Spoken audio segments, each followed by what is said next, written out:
The airlock hissed open, releasing the sterile atmosphere of the colony and ushering the team into the alien wilderness beyond. Alara stepped forward first, her boots crunching against the dry, cracked ground. The sky above was an endless expanse of muted gray, a color so dull it seemed to absorb light rather than reflect it. Around her, the barren landscape stretched like a desolate sea, cracked earth spreading to jagged rock formations that jutted like the ribs of some long-dead creature. The silence was absolute. No birdsong, no rustle of leaves, no distant hum of machinery, just the soft, mechanical whirring of their suits' life support systems. It was a silence so complete that it pressed against Alara's eardrums, filling the space where hope might have lived with a weight that felt almost physical. "Keep close," Alara's voice came through the comms, steady despite the knot of anxiety tightening in her chest. "Dra." Jonas Vega followed, his steps measured, eyes scanning the horizon behind thick glasses fogged slightly by the suit's interior. Sophia Kim moved next, adjusting her headset to pick up any faint signals, fingers trembling just a little as she worked. Last was Ravi Patel, his movements sharp and alert, a steady sentinel against any unforeseen threat. They moved as a unit, navigating the cracked terrain with practiced caution, each step echoing the fragility of their mission. The colony's survival depended on what they could salvage from the relics of the past, equipment that could extend life support, spare parts for failing systems, anything that might stave off the creeping death of dwindling supplies. Alara's eyes darted constantly, searching for signs of life or remnants of the lost outpost rumored to have been here years ago. The silence pressed in, and she felt it not just in her ears, but in the hollow in her chest, a loneliness so profound it threatened to swallow her resolve. Atop a ridge, she paused, scanning the horizon. The land rolled out endlessly, a bleak expanse under the ashen sky. No movement stirred, no signal flickered on their instruments save for the faint, irregular pulses Sophia tirelessly tried to decode. The oppressive quiet was a reminder of the colony's severed connection to Earth, a void where communication once thrived. This place. "It feels like the graveyard of forgotten dreams," Sophia whispered, her voice barely audible over the comm. "We're here to make sure our dream doesn't end the same way," Alara replied, her voice firmer than she felt. Further along, the team stumbled upon scattered debris, twisted metal fragments, and cracked containers half buried in dust. Footprints, long faded but still visible, traced erratic paths between the remnants, evidence of a hurried evacuation or failed mission.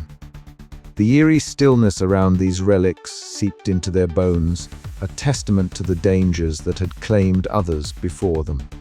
"This isn't just about supplies anymore," Jonas muttered, bending to examine a broken piece of equipment. "It's a warning." Before they could linger, a sudden gust swept across the plain, kicking up clouds of fine dust that whipped around them with a ferocity that seemed unnatural.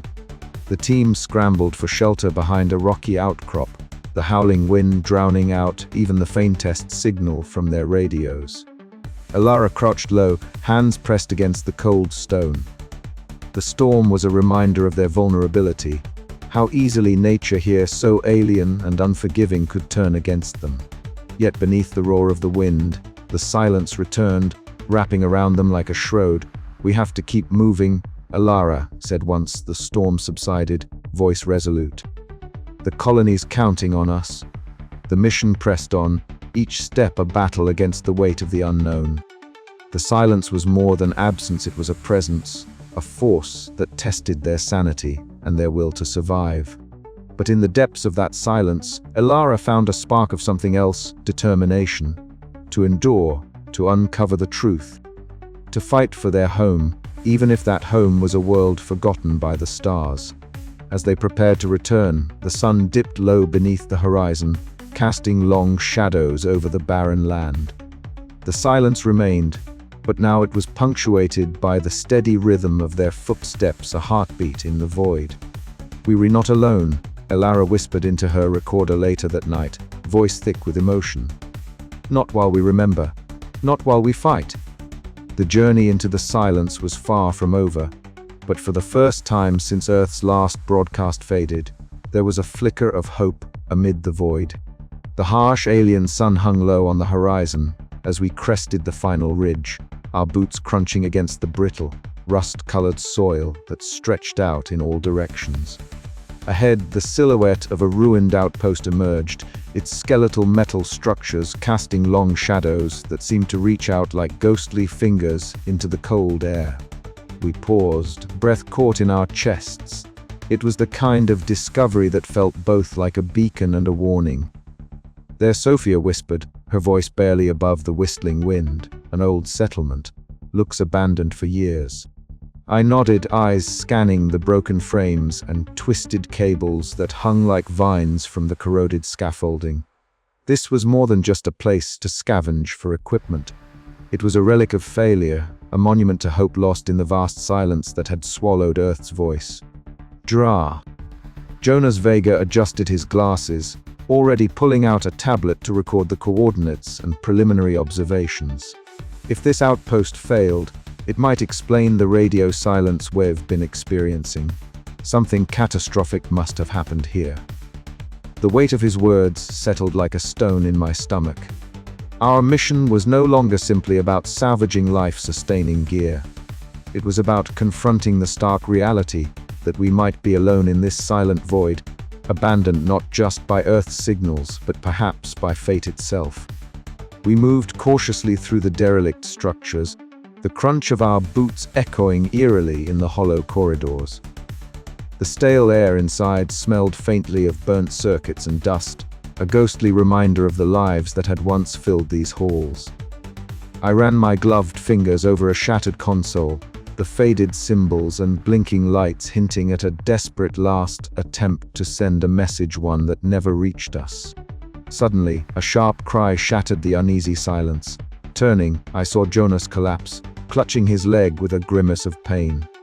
A jagged piece of metal protruded from his shin, blood dark against the pale fabric of his pants. Joss! Sophia rushed to his side, her hands steady but quick. "We need to get you stabilized." The urgency of the moment forced me to switch from explorer to leader. "Help me get him to the rover," I ordered, my voice firm despite the surge of panic inside. "We can't risk infection out here." As we carefully lifted him, the sun dipped below the horizon, casting the ruins into a cold twilight. The alien stars began to pierce the deepening sky, indifferent observers to our struggle. The silence around us felt heavier now, as if the outpost itself mourned with us. Back at the camp near the ruins, the sterile hum of the medical equipment contrasted sharply with the raw wilderness outside. I sat beside Jonas, monitoring his vitals and trying to mask the unspoken fear gnawing at my resolve. "Why didn't anyone come for them?" Sophia asked softly, breaking the silence. I shook my head, eyes fixed on the flickering lights of the outpost control room. That's the question I've been asking myself since we found this place. What happened here? And more importantly, will we meet the same fate? As night deepened, I pulled out my recorder and began speaking, my voice steady despite the storm of emotions inside me. Audio log, day 12 of the mission. We found a failed colony outpost today. Its silence is louder than any broadcast we've ever received. Jonas is injured but stable.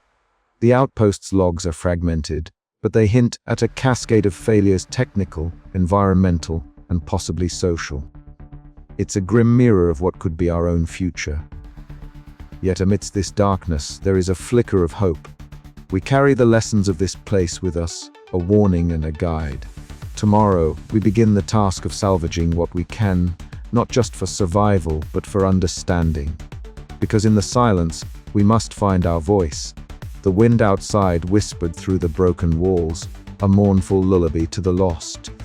Yet, inside me, a stubborn ember of determination burned brighter than ever. We were not just survivors. We were the last hope, the fragile link between forgotten pasts and uncertain tomorrows.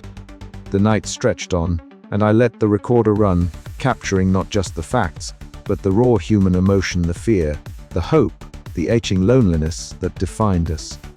This was our story now, etched in silence but spoken through the courage to endure. The discovery of the outpost was a turning point. It forced us to reckon with the possibility that Earth's silence was no accident, that the void we faced was deeper and darker than we had imagined. But it also steeled my resolve. If those before us had fallen, we would rise. If the silence sought to claim us, we would speak louder. And if the stars above were witnesses to our fate, then let them know we chose to fight, to survive, and to hope. The mission was far from over. As dawn crept over the horizon, painting the alien sky in hues of orange and violet, I stood and looked toward the ruins once more. The past was broken, but the future was ours to build, and in the silence I would find our voice. Prepare for tomorrow, I told the team, my gaze steady. We salvage what we can, and we come home. The words hung in the air, a promise and a challenge. The last broadcast from Earth had faded, but our story was just beginning. The air was thick with unease as the salvage team returned to the colony, their arrival stirring a restlessness that had been simmering beneath the surface for weeks. Alara stepped out from the shuttle, the weight of the mission's discoveries pressing heavily on her chest. Around her, the colony's main hub was alive with murmurs, quick exchanges between colonists whose eyes darted nervously. Voices hushed but urgent spread the news like wildfire: the abandoned outpost, the signs of failure, the silence from Earth stretching ever longer. Alara's sharp eyes scanned the crowd, catching flashes of fear, doubt, and suspicion. The fragile veneer of calm the colony had maintained was cracking. She felt the familiar pang of isolation tighten its grip as she realized that the mission meant more than just new data. It had shaken the foundation of their community. Inside the communal hall, the atmosphere was electric and volatile. Colonists packed the space, their faces drawn tight with anxiety. Dre. Jonas Vega stood at the front, his usually measured tone now edged with frustration as he recounted the mission's findings. The outpost was abandoned in chaos, he explained. Systems failed, supplies depleted. It's a stark warning about our own vulnerability. Voices quickly rose in response. Liam Ortega, standing near the back, challenged the leadership's decisions with a sharpness that echoed through the room. How can we trust that we were being told everything? What else is being hidden from us? Maya Singh stepped forward, her calming presence attempting to temper the growing storm. We need unity now more than ever, she urged softly, but her words were nearly drowned out by the rising tide of accusations and fear. Alara found herself in the eye of the storm, fielding questions and allegations that cut deeper than any physical threat. The community she had worked so hard to support was unraveling, their shared hope eroding under the weight of uncertainty. The silence from Earth was no longer just an absence of signal. It had become a specter haunting every conversation. Later that night, Alara withdrew to her quarters, the hum of life support and distant mechanical noises her only companions. She activated her recorder, her voice low and wary. Today, the colony's faith in each other was tested and found wanting. The fear is palpable. We are standing on the edge of something dangerous, and I don't yet know if we can pull back from it. But we must. Outside her door, Maya moved quietly through the dim-lit corridors, checking on colonists whose faces bore the strain of the day's conflicts. Her soft words and gentle touches tried to stitch the fraying bonds, offering moments of solace in a time of despair. As the colony teetered on the brink, Alara understood that their survival depended not only on rationing supplies or repairing systems, but on mending the fragile trust that kept them together. The silence from Earth was more than a void, it was a test of their humanity, one they had to pass if they were to endure. The night stretched long and restless, the colony caught between the echoes of the past and the uncertain promise of tomorrow.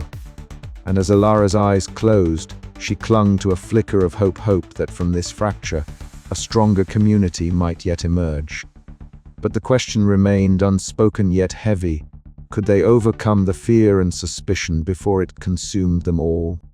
The answer would shape the fate of the colony, and the legacy of those left to face the silence alone. The fragile peace of the colony had been shattered, and the path forward was fraught with peril. Yet somewhere deep inside, Elara knew that their story was far from over. They would have to fight not just against the harsh world outside, but the fractures growing within. The night held its breath, waiting for what would come next. The metallic clang of the communal hall doors echoed ominously as Elara stepped inside, her boots feeling heavier with each step. The once orderly, if tense, atmosphere had erupted into a boiling tempest of voices, sharp words cutting through the stale, recycled air like shards of glass. Faces turned toward her, some etched with exhaustion, others flushed with anger or fear. The dim fluorescent lights flickered intermittently, casting long, wavering shadows that seemed to dance with the unrest in the room. She took a deep breath, steadying herself against the weight of expectation. The colony was unraveling. The hidden tensions that had simmered beneath the surface were now exposed, raw and threatening to tear apart the fragile fabric of their community. Liam Ortega's recent discovery of the hidden cache had sparked hope, but also suspicion. Who knew what other secrets were kept from the group? And with supplies dwindling relentlessly, trust had become a scarce commodity. The first eruption came from Liam himself. His voice rang out, sharp and commanding, as he slammed a fist against the metal table that served as the meeting's center. "We can't afford leniency anymore," he barked. "Every ration, every tool must be accounted for. No exceptions, no favoritism. We're running out of time." Murmurs of agreement and dissent rippled through the crowd. Some nodded with grim resolve. Others whispered of unfairness and desperation. The room felt charged, the atmosphere thick with unspoken fears. Elara's gaze swept over the assembly. "Drer!" Jonas Vega stood near the back, arms crossed tightly, his spectacles catching the light as he watched with a mixture of skepticism and concern. Maya Singh moved quietly among the colonists, offering small gestures of comfort, her presence a soothing balm amid the rising storm. Taking her place at the head of the table, Elara raised her hands to command silence. "We are at a crossroads," she began, voice steady despite the pounding of her heart. "I know the strain is immense. We all feel it, the silence from Earth, the dwindling supplies, the shadows creeping into our minds. But tearing each other apart won't save us." A voice from the crowd shot back. "But what choice do we have? How can we trust those who keep secrets or make decisions for us without our say?" The question hung in the air, heavy and unresolved. Elara nodded slowly, acknowledging the pain beneath the accusation. "Transparency is vital. From now on, we will hold regular assemblies, share all information openly. We must rebuild trust, no matter how difficult." The tension did not immediately ease, but a ripple of cautious hope stirred. Maya stepped forward, her warm smile and calm tone weaving threads of empathy through frayed nerves. "We have survived much together," she reminded them. "Our strength lies in unity, in caring for each other. Let's not lose sight of that now." Despite these efforts, the fault lines within the colony were undeniable. Factions formed, those clinging to hope and community, and those driven by fear and pragmatism, willing to push harsh measures to survive. Elara felt the crushing burden of leadership, the thin line she must walk between authority and compassion. Later, alone in her quarters, Elara sat before her recorder, her fingers trembling slightly as she pressed record. Today was a breaking point, she whispered into the mic. "The colony is fractured but not broken. I see the fear in their eyes, the anger in their words, but also the flicker of something else, the stubborn refusal to give in. We face the silence not just outside, but within ourselves. I don't know if we can hold together, but I have to believe we can. For their sake and for mine." The night deepened, and the colony's silence resumed its oppressive weight. Yet beneath it, a fragile ember of resolve glowed, a promise that even in the darkest moments, the human spirit could find a way to endure. But the question lingered, unspoken but pressing. How long before the fractures become irreparable? And when the next crisis comes, Will the colony stand united or fall apart? Alara switched off the recorder, the quiet click echoing through the stillness. Tomorrow would demand everything she had and more. She steeled herself for the battles ahead, both external and within. Outside, the cold stars blinked indifferently, their distant light a reminder of a home that might never answer again. And still, they would survive. The communal hall remained empty now, the echoes of the day's turmoil fading into a haunted silence.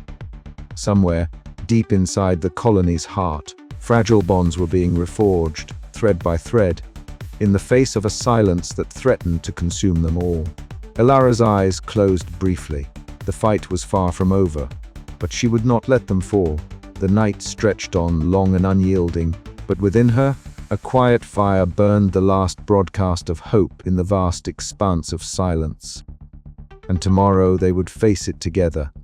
The air in the communication room was thick with a quiet that felt almost sacred, broken only by the faint whir of cooling fans and the soft, rhythmic tapping of Alara's fingers against the console. She sat hunched over the microphone, the cold light from the screen casting sharp shadows across her lean face. Her dark eyes, usually so sharp and alert, seemed distant, reflecting the weight of countless sleepless nights spent wrestling with doubt and despair.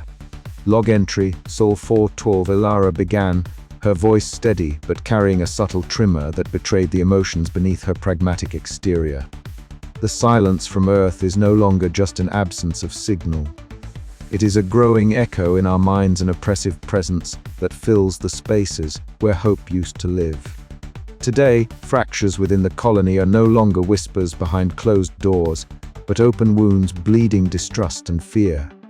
She paused, swallowing hard, the microphone picking up the faint catch in her breath. I find myself questioning everything, my decisions, my leadership, even the very purpose of our survival. Am I leading us into a future, or merely prolonging an inevitable end? The recording light blinked steadily, marking time as Alara let the silence stretch between her words. She reached out and pressed a button to pause the log, leaning back in her chair as exhaustion settled deep in her bones. The colony's fractures were no secret, but admitting them aloud felt like tearing open a wound to let the infection breathe. Yet, Alara knew that hiding the truth would only make the rot spread faster. It was in these moments of painful honesty that she hoped to spark a flicker of understanding, a bridge back to the fragile unity they once had. Outside the communication room, the colony's common area was dimly lit, the harsh fluorescent lights softened by the warm glow of a few scattered lamps. Maya Singh moved among the colonists with a quiet grace, her warm smile and steady presence a balm to the frayed nerves and anxious hearts around her. She had organized a small gathering, a deliberate attempt to stitch back the torn fabric of the community. The room buzzed softly with tentative conversations, the sound of laughter and voices rising like fragile bubbles against the heavy atmosphere of fear. Maya's voice rose above the murmur, gentle but firm. "We are more than just survivors," she said, her eyes sweeping over the tired faces before her. "We are a community. And communities thrive not because they are perfect, but because they hold on to hope and care for one another, especially when everything else feels lost." Her words seemed to settle the restless energy, drawing a thread of warmth through the crowd. For a moment, the colony felt less like a fractured outpost on a forgotten world and more like a family clinging together against the dark. But even as the gathering blossomed with cautious optimism, the undercurrent of tension remained. Later that evening, during a meeting called to address the growing resource concerns and leadership disputes, old grievances surfaced with sharp edges. Voices rose, accusations flew, and the fragile truce threatened to shatter. Yet, amid the storm, Alara stood firm, her voice cutting through the chaos with a calm authority born of desperation and determination. "We cannot afford to tear ourselves apart," she said, meeting each angry gaze with unwavering steadiness. "Our survival depends on unity, on remembering that we share a fate none of us chose but all of us must face. Division will only hasten our downfall." Her words hung heavy in the air, a challenge and a plea. Slowly, the shouting subsided, replaced by reluctant nods and murmurs of agreement. It was not victory, but it was a beginning, a fragile step toward healing. After the meeting, Ilara found herself alone with Maya in a quiet corridor. The tension of the day softened by shared exhaustion. They leaned against opposite walls, their eyes meeting in a moment of unspoken understanding. "It's harder than I thought," Ilara admitted, her voice barely above a whisper. "To be the voice of hope when I feel so lost inside." Maya smiled gently, stepping closer. "You're not alone in that. None of us are, but we have each other, and that's something worth fighting for." The simple words carried a weight that settled into Ilara's heart, a flicker of warmth in the cold void that had threatened to consume her. Together, they looked out at the colony, flashing lights in the darkness, faces etched with fear and resilience, a community battered but not broken. The silence still loomed, a shadow over their future, but beneath it burned a fragile ember of hope. Ilara pressed record on her console once more, her voice steady and resolute. "We will face the darkness, not as isolated souls, but as a united people.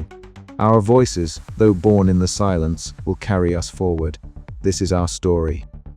And with that, the colony took its first steps toward rebuilding not just their supplies or technology, but the bonds that made them human. The night stretched on, heavy with uncertainty but alive with possibility, as the last broadcast faded into a new beginning.